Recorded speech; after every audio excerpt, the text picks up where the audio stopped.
पक्षात तंबू ठोकला होता. हे प्रत्येक निवडणुकीत बंगालमध्ये, कर्नाटकात.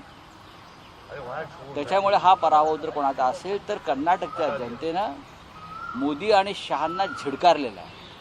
हे मान्य करा. लोकशाहीमध्ये अनेक ठिकाणी मी पाहिलं, महाराष्ट्रातून काही लोक गेले प्रचाराला. ते जिथे जिथे गेले तिथे सगळीकडे भाजपचा पराभव झाला. या राज्यातून मोठी टोळी गेली होती काँग्रेसच्या पराभवासाठी, महाराष्ट्र एकीकरण समितीच्या पराभवासाठी. पण त्या प्रत्येक ठिकाणी भारतीय जनता पक्षाचा दारुण पराभव झालेला दिसतो. मी आधी म्हणालो होतो की कर्नाटकातला निकाल हा 2024साठी विरोधी पक्षाच्या आघाडीच्या सत्तेचा दरवाजा उघडणारा असेल. 2024 साली सुद्धा याच पद्धतीचे निकाल लागतील. ही एक लोकभावना आहे. ही देशाच्या मन की बात कर्नाटकातून बाहेर पडलेली आहे. प्रधानमंत्र्यांचं कोणी ऐकलं नाही, गृहमंत्र्यांच्या दबावाला कोणी जुमानलं नाही. आणि राज्यातून भाजपच्या ज्या टोळ्या आल्या प्रचारासाठी खोके घेऊन, त्यांच्या दबावाखाली कर्नाटकची जनता बळी पडली नाही. आता मी ऐकतोय की जरी पराभव झाला असला तरी तोडफोड करून काही बनवता येईल का, यासाठी प्रयत्न सुरू आहे कर्नाटकात. करू द्या. सर बजरंगबलीचा देखील प्रचार करण्यात आला, केरला स्टोरीचा देखील प्रचार करण्यात आला. बघा, कोणती स्टोरी चालली नाही, फक्त लोकशाहीची स्टोरी चालली. और बजरंगबली की गदा तो उनके ही सर पर पड़ी है, भाजपा के, बीजेपी के. आप देखो बजरंगबली जो है वो प्रभु श्री राम का एक सच्चा अनुयायी था और जहाँ सत्य था वहाँ ही गया. तो मुझे लगता है कर्नाटक में श्री राम और बजरंगबली सत्य के साथ रहे.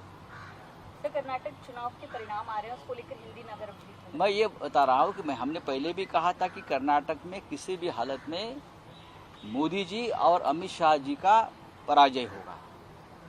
अगर कांग्रेस जीत गई है तो मैं ये हार मानता हूँ मोदी जी और अमित शाह जी. बीजेपी की बात बाद में, क्योंकि कर्नाटक का चुनाव जिस तरह से प्रतिष्ठा का चुनाव बनाया था प्रधानमंत्री जी ने खुद आकर, और अगर हम लोग हार रही है देखने के बाद बजरंगबली को चुनाव प्रचार में उतारा था, लेकिन बजरंगबली की गदा बीजेपी के ही सर में टूट पड़ी और उनका सर टूट गया है. ये आने वाले 2024 की चुनाव का एक दिशा दर्शन है. 2024 में क्या होगा? 2024 में यही होगा जो कर्नाटक में हुआ. तो मुख्यमंत्री आणि उपमुख्यमंत्री देखील तिकडे प्रचाराला गेले होते. काय वाटतं प्रचार करण्यासाठी खास करून इकडनं महाराष्ट्र? पण आपण निर्णय पाहिला असेल, महाराष्ट्रासारख्या राज्यातून म्हणजे भारतीय जनता पक्षानं आणि त्यांच्या सरकारनं फौजा पाठवल्या कर्नाटकमध्ये, विमानं उतरवली. विमानात कार्यकर्ते कमी आणि खोके जास्त होते. पण कर्नाटकच्या जनतेनं या खोके सरकारच्या लोकांना लाथाडून लावलेलं आहे. अनेक राज्याचे मुख्यमंत्री गेले, योगी आदित्यनाथ गेले, सगळे गेले. मोदी आणि शहाने तिथे तंबूच ठोकला होता. पण प्रत्यक्षात आपण पाहतोय की कर्नाटकमध्ये जरी पूर्ण निकाल आले नसले तरी जे ट्रेंड्स दिसत आहेत ते काँग्रेसच्या बाजूने. महाराष्ट्र एकीकरण समितीचे जे उमेदवार आहेत त्यांना मराठी मतं मोठ्या प्रमाणात पडलेली आहेत, अजून तरी ते पिछाडीवर दिसून येत आहेत. आम्ही प्रयत्न केले, आमची कमिटमेंट आहे. आम्ही हार जीत पाहत नाही. तिकडलं मराठी मतं एकत्र राहावीत यासाठी आम्ही जात असतो.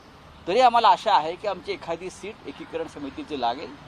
पण या जागा पडाव्यात यासाठी एकनाथ शिंदे आणि देवेंद्र फडणवीस यांनी तिथे पैशाचा महापूर उचला होता. आपल्याच लोकांचा पराभव करण्यासाठी ही गद्दारी आहे. जनतेने अखेर धडा शिकवला. कोणाला? भाजप गाडलं. चला, धन्यवाद.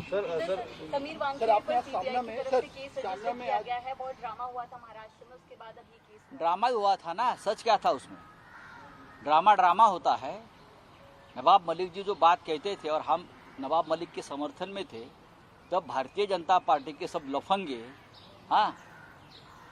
इस अधिकारी के समर्थन में खड़े रहे थे, सड़क पर उतरे थे. We support so and so officer, जिसके ऊपर ये सब चार्जेस लगे थे. अब उसके बारे में क्या उनकी राय है? बीजेपी ने अधिकृत रूप से बताना चाहिए अब वो क्या कहना चाहते हैं. एक करप्ट एक्स्ट्रानिस्ट अधिकारी जिनके खिलाफ सीबीआई ने एक्शन लिया है, उसके समर्थन में बीजेपी उतरी थी। निरपराध इनोसेंट बच्चों को पकड़ा गया था, उनकी लाइफ बर्बाद कर दी और नवाब मलिक को गुनहगार ठहराया ये लोगों ने सबने मिलकर। और ये जो मिस्टर वानखेड़े है, उनके लिए भारतीय जनता पार्टी का एक मुंबई का स्वयं घोषित नेता जिस तरह से दिल्ली में लॉबिंग कर रहा था, उसकी भी इंक्वायरी होनी चाहिए, क्योंकि उसके घर पे ये मीटिंग हो रही थी। सब ये जो सब षड्यंत्र रच रहा था ना, ये एक्सट्रॉशन का और खंडनी का, ये एक बीजेपी नेता जो मुंबई में है, मैं उसका नाम जल्दी जाहिर करूंगा, उसके घर में सब ये बैठकें होती थी। रात को 2 बजे के बाद ये मीटिंग होती थी और वहाँ ये सब एनसीबी के अधिकारी आकर बैठते थे और उसके लिए दिल्ली में लॉबिंग करने वाले बीजेपी के लोग थे। अब उनका क्या कहना है मुझे बताइए। परमवीर सिंह को क्लीन कर दिया गया, उसको लेकर क्या कहेंगे? बीजेपी तो वॉशिंग मशीन है ना, वो पॉलिटिकल लीडर्स और अधिकारियों को भी इस तरह से क्लीन कर लेती है, लेकिन जल्दी सरकार बदलने वाली है। सर, मराठीचं सगळं सीबीआयचा रेट पडत आहे.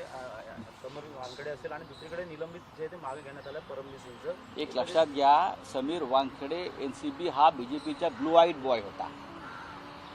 मी असं ऐकलं की ते आरक्षीच्या मुख्यालयात जाऊन आले, बीजेपीत ते प्रवेश करणार होते. बीजेपी त्यांच्या समर्थनासाठी गळ्यामध्ये वी सपोर्ट वानखेडे वगैरे असे फलक लटकावून रस्त्यावरती उतरली होती. नवाब मलिक यांना गुन्हेगार ठरवण्यात आलं त्या संपूर्ण प्रकरणात. आज सत्य काय बाहेर आहे? सीबीआय आमची नाही ना, सीबीआयने वानखेडेंवरती FIR दाखल केलेलं, त्यांना अटक होऊ शकते, कदाचित त्याच्यामध्ये ईडी सुद्धा जाऊ शकते. याचा अर्थ असा आहे, भारतीय जनता पक्ष चोर आणि लफंग्यांना कायम समर्थन देते, मग ते राजकारणातले असू द्या नाही तर प्रशासनातले असू द्या. आता भारतीय जनता पक्षाचं काय म्हणणं आहे, याच वानखेडेसाठी मुंबई भाजपमधला एक स्वयंघोषित नेता लॉबिंग करत होता दिल्लीत जाऊन, त्यांना एक्सटेन्शन मिळावं, त्यांना प्रमोशन मिळावं.